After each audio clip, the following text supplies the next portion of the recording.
Hanggang Lunes na lang ang palugit ng lokal na pamahalaan ng Makati sa mga residente ng dinemolish na Guatemala compound para tuluyan nilang lisanin ang lugar.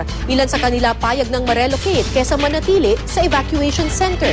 May news to go si Mav Gonzalez. Nagkagulo sa demolisyon sa Guatemala compound sa Makati nitong Lunes. Sa kabila ng ilang oras na pakiusapan, hindi rin naplansya ang gusot kaya nagkaroon ng karahasan. Nananatili pa sa bangketa roon at sa kalapit na Holy Family Formation Complex ang mga residente makalipas gibain ng kanilang mga bahay. Pero bilang na rin ang mga oras nila roon. Sa Lunes kasi ang huling palugit sa kanila ng lokal na pamahalaan. Si Rosel alas 4 pa lang bumangon na para maghanda sa posibleng huling pagpasok niya sa kanyang paaralan. Dahil sa relocation, maaaring maapektuhan na rin ang kanyang pag-aaral.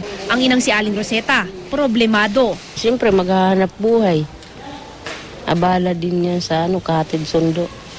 Dito, sanay na sila kung dito lang kami. Sa Makati sana, dito lang sana.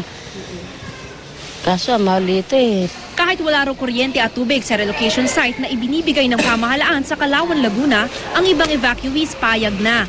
Mas mainam na raw doon kaysa tumira sa evacuation center. Nakakakain naman sila 3 beses maghapon. Kaya lang yung ingay, di ka makatulog. Tsaka minsan mainit. Ang ibang residente naman ng Guatemala compound naghahanap ng ibang malilipatan. Pero si Elsa at 3 niyang anak hanggang ngayon hindi pa alam kung saan pupunta. Napagkamalan daw kasi ang asawa niya nakasama sa mga nambato sa mga pulis at hinuli.